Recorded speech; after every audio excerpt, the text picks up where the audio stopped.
ابن تیمیہ کوئی چھوٹا مولوی ہے؟ بہت بڑا عالم تھا ابن تیمیہ۔ اشرف علی تھانوی کوئی چھوٹا مولوی ہے؟ بہت بڑا عالم تھا اشرف علی تھانوی۔ قاسم نانوتوی کوئی چھوٹا مولوی ہے؟ نہیں، اشرف علی تھانوی نے جیومیٹری پر کتابیں لکھی ہے۔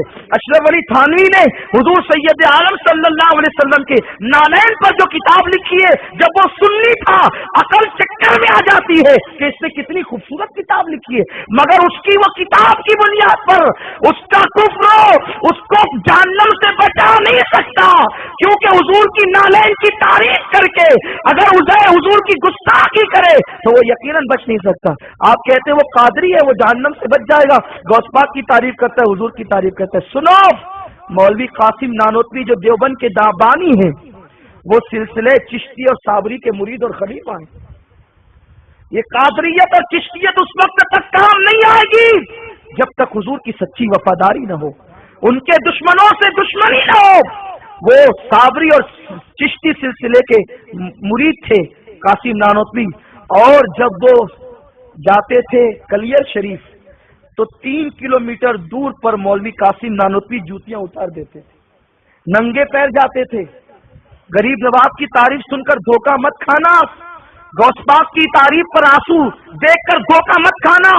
قاسم نانوتوی کی زندگی بتا رہا ہوں، 3 کلومیٹر دور جوتیاں اتار دیتے تھے، اور صابر پاک کے مزار پر 3 دن تک کے قاسم نانوتوی اعتکاف کرتے تھے۔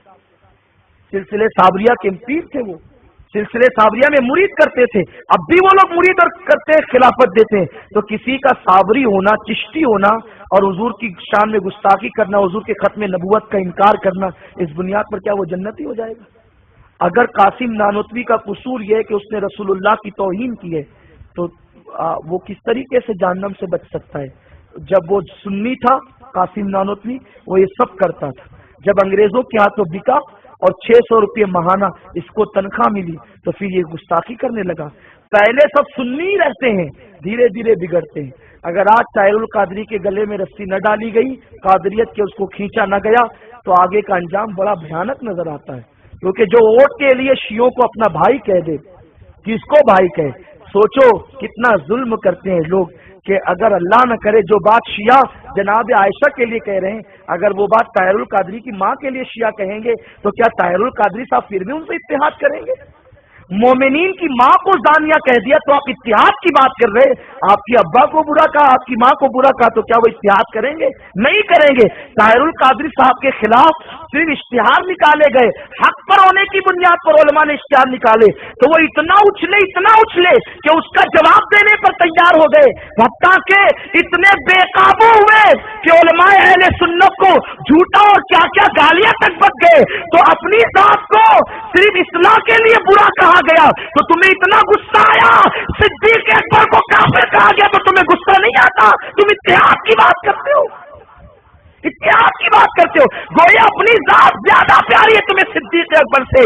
ارے نبی کا وہ ایسا یار تھا جسے صدیق اکبر کہتے ہیں، تم بعد میں ٹی وی پر نقلی رونا رونے کے لیے بیٹھے۔ میرا صدیق وہ سچا عاشق تھا، جب نبی پر جنگوں میں تیر برستے تھے تو سینہ تان کر کھڑے ہو جاتے تھے۔ لو پہلے ابو بکر کے سینے کو چھلنی کرو، جب تک ابو بکر کا سینہ موجود ہے نبی پر کوئی تیر نہیں جانے دیا۔ وہ صدیق تھے، ان کو لوگ کافر کہہ رہے ہیں، صرف تم سیاست کی بنیاد پر اپنے ملانے کے چکر میں کیسے ملا سکتے ہو؟ جن پر حضرت علی نے لعنت کی تم ان کو ملا رہے ہو۔ آؤ عشق کا معیار بتانے چلا تھا۔ ام حبیبہ رضی اللہ تعالیٰ عنہ یہ حضور کی بیوی ہے، حضرت امیر معاویہ کی سگی بہن ہے، ابو سفیان کی حقیقی بیٹی ہے۔ ابو سفیان کافر تھے، جب ایک معاملے میں مکہ شریف سے مدینہ شریف حضور سے ملنے آئے تو پہلے صدیق اکبر کے پاس آئے، مولا علی کے پاس آئے اور اپنی پرانی دوستی کی دہائیاں دی اور کہا کہ حضور سے ملا دو۔ صدیق اکبر مولا علی نے کہا حضور جس سے چہرہ پھیر لیں، اب ہم اس کو حضور کے سامنے جرأت نہیں کرتے، جو حضور کا فرمان وہی ہمارا کہنا، اب ہم یہ سب نہیں کر سکتے۔ تو ابو سفیان کو گرا تھا، یہ لوگ نہیں ملاتے، کوئی بات نہیں، میری بیٹی تو حضور سے بہت قریب ہے، ان کی بیوی ہے، میری بیٹی ملا دے گی حضور سے۔ جیسی بیٹی کے یہاں پہنچے ام حبیبہ کے یہاں، بیٹی نے دور سے دیکھا حضور کا بستر بچھا تھا لپیٹا،